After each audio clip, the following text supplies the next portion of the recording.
Mi nombre es Alejandra Calderón, soy hemato-oncóloga pediatra, actualmente laboro en la Fundación Santa Fe de Bogotá y hoy para mí es un placer acompañarlos con la charla El niño con dolor óseo, malignidades e imitadores. Entonces, es importante recordar que el dolor óseo es común en la población pediátrica y que comprende un amplio espectro de presentación y detrás de esto pueden haber muchísimas patologías. Tanto benignas como malignas. De ahí la importancia de hacer una anamnesis completa, un examen físico minucioso, hacer una serie de laboratorios de acuerdo a lo que presenta el paciente y siempre complementar con las imágenes también de acuerdo al concepto y al criterio médico. Van a ser siempre un desafío, pero entonces de ahí la importancia de sospechar que puedan tener estos pacientes alguna alteración maligna y buscarla.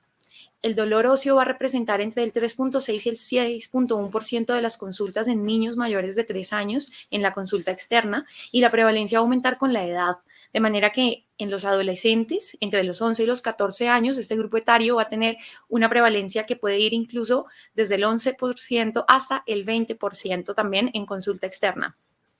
La etiología va a variar dependiendo de la edad, siendo lo más frecuente el trauma en el 44% de los casos, los síndromes por sobrecarga, aproximadamente el 25% de los casos, y osteocondrosis 10%. Pero a pesar de la alta tasa de recurrencias y de consulta por este motivo, afortunadamente la mayoría de los casos suelen ser benignos. Pero yéndonos al otro lado y pensando en los tumores malignos que pueden haber tipo óseo, la incidencia anual es de 8.7 casos por millón de pacientes menores de 20 años, de acuerdo a datos de Estados Unidos, del National Cancer Institute.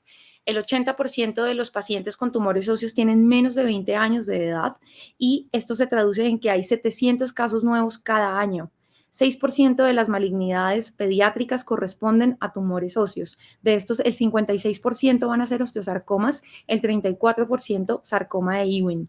El osteosarcoma también debemos saber que es más común en la población afroamericana que en la caucásica y lo contrario sucede con el sarcoma de Ewing. Afecta más a los caucásicos que a la población afroamericana.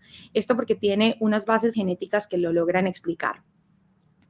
Este gráfico, a mí siempre me gusta mostrarlo en las presentaciones, es un gráfico que fue publicado por Lancet Oncology, es un estudio que fue realizado por la International Agency for Cancer Research y es un estudio grandísimo que comprendió desde 2001 hasta 2010 153 registros oncológicos, 62 países, para decirnos algo que en términos generales conocíamos, pero que lo que nos aporta esto es de verdad tener un sustento bibliográfico de cómo se distribuyen los tumores en las edades pediátricas. Entonces podemos ver, como siempre, la leucemia ocupando el primer lugar en los grupos etarios desde los 0 a los 4 años y los 10 a los 14 años. Los tumores del sistema nervioso central, que ya lo sabíamos, pero los tumores óseos ocupan un lugar para nada despreciable en los grupos de 10 a 14 años y 15 a 19 años. Por lo tanto, debemos sospecharlos en estos pacientes. Entonces, ¿qué nos debe alertar de un paciente para pensar que pueda cursar con una malignidad de tipo óseo?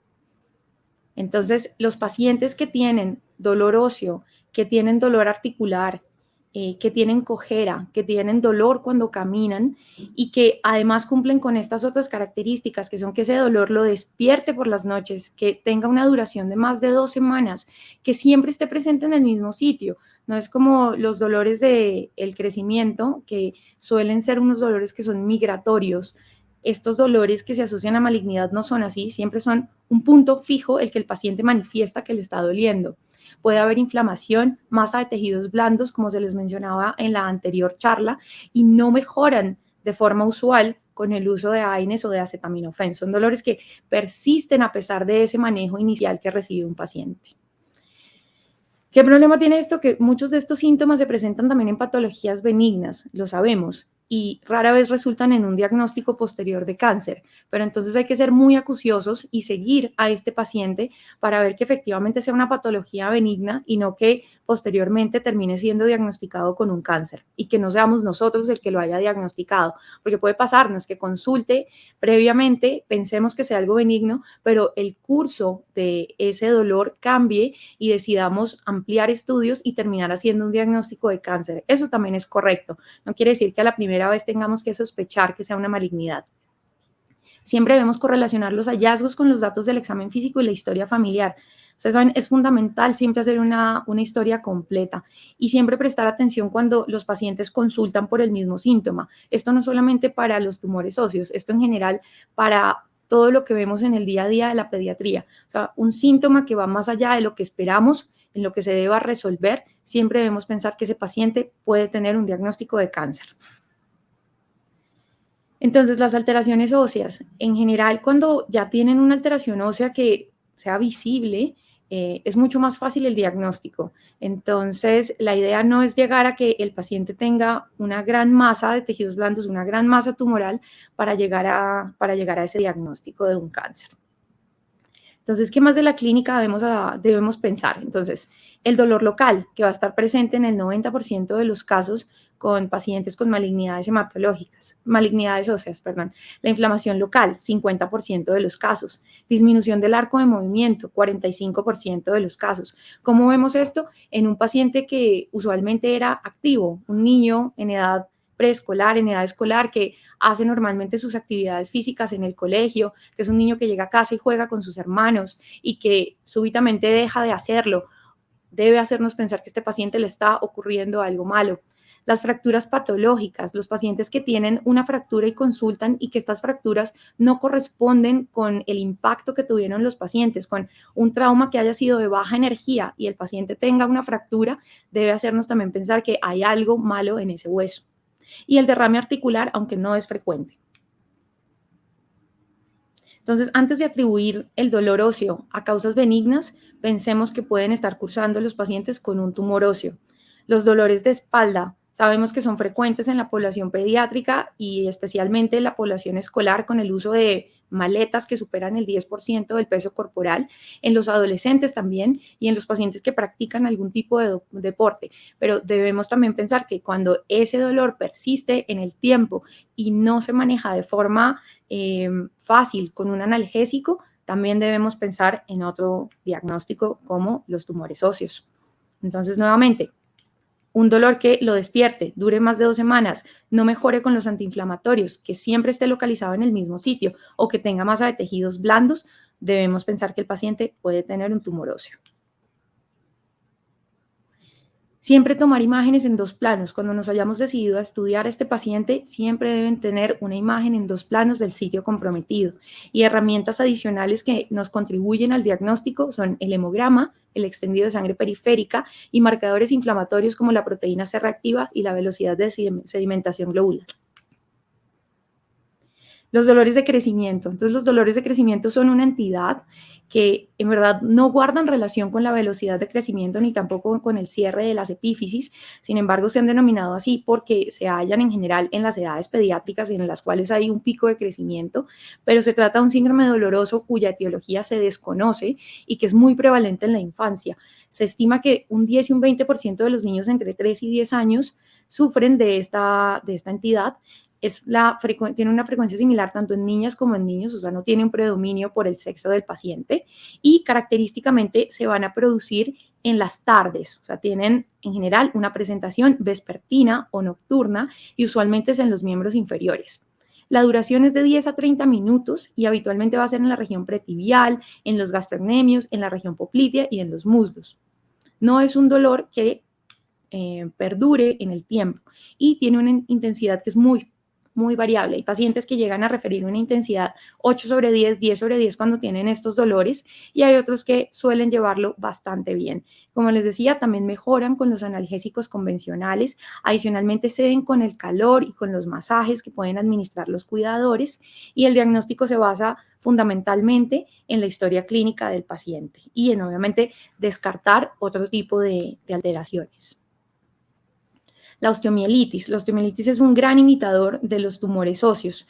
Usualmente se localiza en la metáfisis de los huesos largos, fémur distal y en la tibia proximal, igual que sucede con el osteosarcoma. Son pacientes que pueden tener dolor, cojera, edema, tiene una asociación con trauma. En general, los pacientes han tenido un trauma antes de desarrollar la osteomielitis y los pacientes pueden o no tener fiebre y van a tener unos marcadores de inflamación que van a estar elevados y pueden tener leucocitosis. ¿Qué otras herramientas nos pueden ayudar, pero no siempre van a estar presentes? Los hemocultivos, pero solamente el 32 al 60% de los casos van a ser positivos. Es un amplio rango en que podemos quedarnos sin un diagnóstico comprobado. El cultivo del material directamente de la lesión solamente va a estar positivo en el rango contrario, o sea, van a ser negativos en el 40 al 60% de los casos, el resto van a ser positivos y estos son pues usualmente los gérmenes asociados que ya los conocemos. ¿Qué va a pasar en la osteomielitis? Entonces, cuando se hacen imágenes, estos pacientes van a tener edema de tejidos blandos cerca a la metáfisis, hay destrucción ósea, puede haber reacción perióstica, aunque la reacción perióstica suele ser característica de las malignidades, en la osteomielitis puede estar presente y por eso es que es un gran factor de confusión, pero este toma hasta 2 a 3 semanas en desarrollarse y cuando vemos la radiografía hay una imagen que es radiolucente en la región metafisiaria y va a haber un grado variable de destrucción de la cortical y formación del nuevo hueso. También van a haber otras características que podemos observar, como lamelaciones, hay piel de cebolla o capas de cebolla, pueden haber también espiculaciones, la presencia del triángulo de Codman por el absceso subperióstico, y después de 10 a 12 semanas ocurren los cambios regenerativos con esclerosis. Va a haber engrosamiento de la cortical que puede ser visible en radiografías y también en resonancia. Es así como se puede observar en una resonancia una osteomielitis. Obviamente sí podemos pensar que es una malignidad ósea lo que puede tener el paciente por las características tan agresivas y destructoras de la infección. El osteoma osteoide, que es una patología que es benigna, que se presenta en los pacientes mayores de 10 años, 2 a 3 veces más frecuente en niños que en niñas, y su localización usual va a ser el fémur proximal, la tibia, los elementos posteriores de las vértebras y son pacientes que también se van a manifestar con dolor focal persistente que va a empeorar en las noches, pero tienen respuesta a AINES. Si se acuerdan lo que yo les decía, los pacientes que tienen malignidades óseas en general no responden al manejo con AINES. El osteoma osteoide también va a tener otra clase de presentación en los pacientes pediátricos. Pueden tener cojera, pueden tener discrepancia en la longitud de los miembros inferiores o escoliosis. Tienen entonces sus características en la radiografía. Va a observarse un nido que se ve radiolúcido, que es menor a 1.5 centímetros y que tiene unos márgenes escleróticos por lo general. Afortunadamente es una entidad que tiene una regresión espontánea en la mayoría de los casos, 2 a 3 años, tarda aproximadamente, y en general el manejo va a ser observación y AINES. Sin embargo, cuando los pacientes tienen discrepancia en la longitud de las extremidades o el dolor no se logra manejar o también tienen escoliosis, el tratamiento puede ser quirúrgico. Esta es una imagen característica entonces de un osteoma osteoide en un fémur, es así como de forma usual se encuentra. El osteocondroma, otra entidad afortunadamente benigna, que va a ser una capa de cartílago sobre una base de un hueso sésil, o sea, de un hueso que se mueve. Mayores de 10 años es la presentación habitual, es más frecuente en niños que en niñas. La localización habitual es el fémur distal, la tibia proximal, sin embargo también lo podemos encontrar en fémur proximal y en el húmero. Se asocian a masa que no es dolorosa y que pueden haber tenido trauma local en esa zona. Problemas funcionales pueden ser generados por el osteocondroma, de ahí también que pueda ser manejado quirúrgicamente en algunas ocasiones, cuando también ocasiona deformidades y fracturas patológicas. ¿Cómo se va a observar? Se va a observar como una lesión en la metáfisis que crece lejos de la articulación y que cesa el crecimiento en la pubertad por lo general. Menos del 1% van a tener un riesgo de transformación maligna a osteocondroma, a condrosarcoma. Sin embargo, en los pacientes que tienen osteocondromas múltiples hereditarios, la malignización es muchísimo más alta, de un 1 a un 20% de los casos pueden llegar a ser condrosarcomas. En general, como les decía, la observación es el manejo que se le da a estos pacientes junto con el manejo sintomático. Y en los casos en los que no se logre controlar el dolor o haya deformidades, la cirugía es una opción. Esta es una imagen clásica entonces de un osteocondroma. Acá se ve la lesión. Esta. La displasia fibrosa ósea es un tumor fibroso benigno que afecta tanto a hombres y mujeres por igual. La mayoría de los casos es una lesión que es monostótica, en el 80% de los casos, pero acá también debemos tener precaución. Cuando es poliostótica, debemos pensar que el paciente puede tener un síndrome de McCune-Albright, en el cual hay pubertad precoz, manchas café con leche y la displasia fibrosa ósea. De ahí entonces nuevamente la importancia de siempre examinar al paciente completo. No nos podemos quedar con solamente el motivo de consulta e ir a examinar directamente esa parte que el paciente refiere. La localización habitual, costillas, fémur proximal, pero también pueden estar en tibia y cráneo. ¿Cómo cursan? Usualmente asintomáticos. En algunos pacientes se describe el dolor, inflamación, fractura patológica y deformidad, no es lo usual. Se va a observar como una lesión que es radiolúcida, homogénea en la diáfisis o en la metáfisis y no tiene reacción perióstica. Usualmente manejo, observación y el curetaje directo de esa lesión. Es así como se puede observar, es una imagen que se ve sumamente dramática, o sea, esto lo vemos y seguramente pensaremos que se trata de una malignidad ósea. Afortunadamente no lo es, pero lo importante es eso, es sospecharlo y poder saber que esto es un imitador de una malignidad ósea. El fibroma no osificante. Esta es una entidad también benigna que se da en niños y niñas por igual. Otro nombre con el que se intercambia de forma frecuente, pero no son lo mismo, es el defecto cortical fibroso. Sin embargo, la diferencia está en el tamaño de la lesión. Un fibroma no osificante es aquel que mide más de 3 centímetros, mientras que un defecto cortical fibroso mide menos de 3 centímetros. No son términos intercambiables. Son la lesión ósea benigna más frecuente de la infancia. 35% de los niños tienen fibromas no osificantes ubicados en fémur distal y la tibia proximal en su metáfisis. Usualmente es un hallazgo incidental, es un paciente que consulta por otra cosa, no sé, un trauma, se golpeó mientras jugaba fútbol, se le toma una radiografía y se encuentra el fibroma no osificante. Sin embargo, cuando estas lesiones ocupan más del 50% de ese hueso, los pacientes pueden tener fracturas patológicas. Así es como luce en una radiografía acá. El quiste unicameral es otra de las lesiones que podemos encontrar benignas asociadas en los pacientes pediátricos. Es un quiste óseo simple, sin reacción periódica. El quiste óseo neurismático, que podemos ver que esta también es una lesión que produce una imagen dramática, que también podemos pensar inmediatamente que es una malignidad ósea. Afortunadamente no lo es, pero suele ser un diagnóstico diferencial muy usual en oncología pediátrica del osteosarcoma y el quiste óseo neurismático. Y entonces ahora vamos con el otro lado de la historia, los que realmente son enfermedades malignas que pueden haberse confundido con estos imitadores. Entonces, la histiocytosis de células de Langerhans. Por muchísimo tiempo se habló que la histiocytosis de células de Langerhans era una enfermedad benigna, sin embargo, no lo es. Está comprobado que la histiocytosis de células de Langerhans es una enfermedad maligna, que es una enfermedad que produce unas clonas de unos histocitos que son anormales, o sea, son unos histocitos que, aunque histológicamente los veamos en un microscopio y se vean normales, no lo son una población monoclonal. Que además en esas lesiones va a haber un contenido de células inflamatorias, que ahí está muchas veces el problema de su diagnóstico, porque estamos viendo solamente una parte de la lesión y no el todo para llegar a un diagnóstico. Tienen un pico de incidencia entre 1 y 4 años de edad, de una amplia gama de presentación. No solamente pueden tener lesiones óseas, sin embargo, cuando solamente hay un órgano afectado, suele ser el hueso. Pueden ser lesiones solitarias, usualmente en cráneo, pueden tener inflamación y dolor en la noche. Y esto es un momento importante, es la causa más común de vértebra plana en los pacientes pediátricos. Cuando veamos una vértebra plana, debemos pensar que el paciente puede tener una histiocytosis de células de Langerhans. Un tercio de las lesiones van a estar en huesos largos, más comúnmente en el fémur. Es una lesión que tiene unos márgenes poco definidos que se ven ensacabucado. Y durante la regresión de la enfermedad hay una esclerosis reactiva. Eso también es sumamente importante saberlo. La histiocytosis de células de Langerhans, de acuerdo a la fase en la que se diagnostique, sus manifestaciones a través de las radiografías, de las imágenes radiológicas, van a cambiar. Entonces, inicialmente son así como se las describí, unos márgenes poco definidos.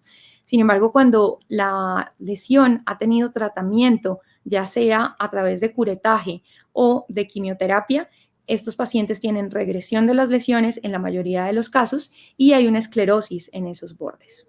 Pueden estar asociados a masa de tejidos blandos que va a ser mejor evaluada a través de una resonancia y el diagnóstico es clínico patológico.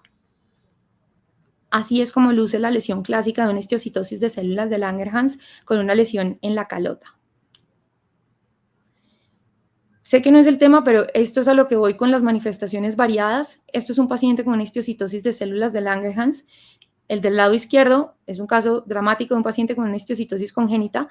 Este del lado derecho es un paciente que consultó en 10 ocasiones por lesiones en el área del pañal atribuidas a una dermatitis en esa área. Sin embargo, cuando se realiza la biopsia de las lesiones, era un paciente que tenía una histiocytosis de células de Langerhans, no solamente con ese compromiso en piel, sino también óseo. Entonces deben hacernos pensar muchísimas cosas que se pueden asociar a los tumores óseos.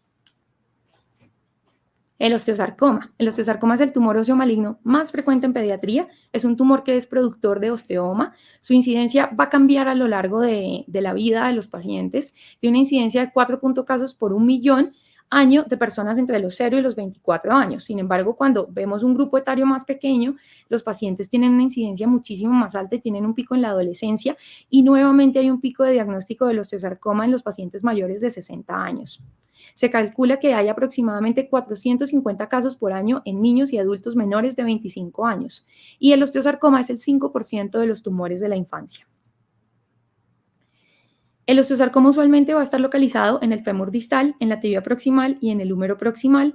Suele asociarse a masa de tejidos blandos y a dolor, dependiendo pues de la fase en que se diagnostique este paciente.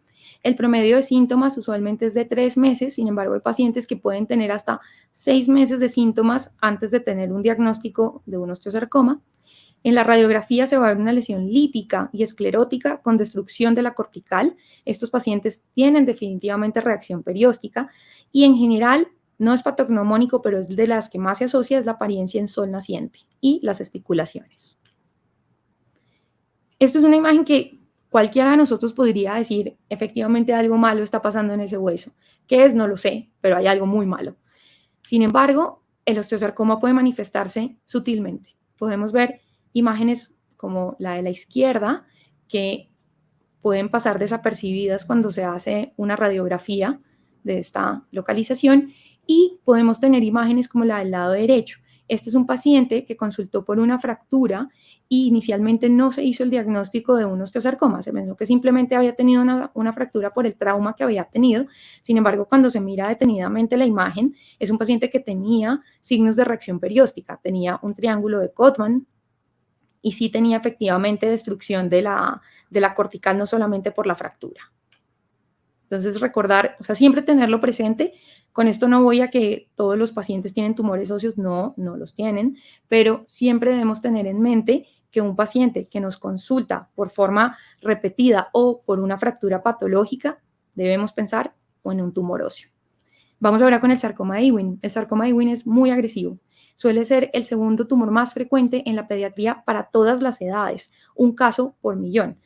Y para los pacientes de 10 a 19 años, esa incidencia aumenta de 9 a 10 casos por 1.000.000 de pacientes en esta edad.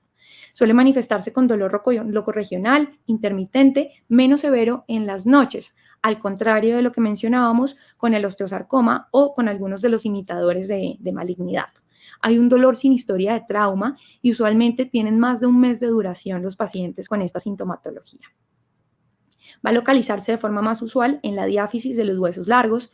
Van a ser lesiones líticas con un patrón permeativo, que van a tener esclerosis, pueden o no tener una masa de tejidos blandos, y cuando se ve la resonancia tienen una apariencia que es heterogénea. En algunas partes captan el contraste, en otras no, tienen áreas de necrosis y de edema. Esta es una imagen que fue publicada en Radiopedia para hacer justamente conciencia de que el sarcoma de Ewing puede verse como otro tipo de cosas. Ellos en esta imagen la publican y dicen que este paciente fue dado de alta, sin ningún diagnóstico. Esta lesión acá la atribuyeron no a una lesión, sino que hacía parte de las asas intestinales. Cuando el paciente reconsulta con una gran masa de tejidos blandos y se devuelven a ver esta radiografía, se dan cuenta que había reacción perióstica y que adicionalmente había una pérdida de la diferenciación en la región sacroiliaca, y que esto de acá era destrucción ósea y no hacía parte de las asas intestinales. Pero como siempre es muy fácil verlo en retrospectiva, pero es una imagen que debe hacernos entonces caer en la cuenta de que los tumores óseos existen y pueden ir por ahí sin haberse hecho un diagnóstico por no ser lo suficientemente acuciosos en el examen de las imágenes y del paciente. Entonces, para llevar a casa, el dolor óseo es común en los niños y adolescentes. Debemos siempre diferenciar los procesos malignos de los benignos, aunque sea un gran desafío diagnóstico. Las imágenes nos van a dar una información que es invaluable, pero no solamente debemos quedarnos con el reporte de la imagen, siempre debemos ver la imagen y esta debe ser interpretada de forma conjunta entre el clínico que conoce al paciente y el radiólogo que está interpretando la imagen. Y debemos siempre tener en cuenta la edad del paciente, la presentación que tuvo ese paciente y los laboratorios que vamos a tomar. Gracias.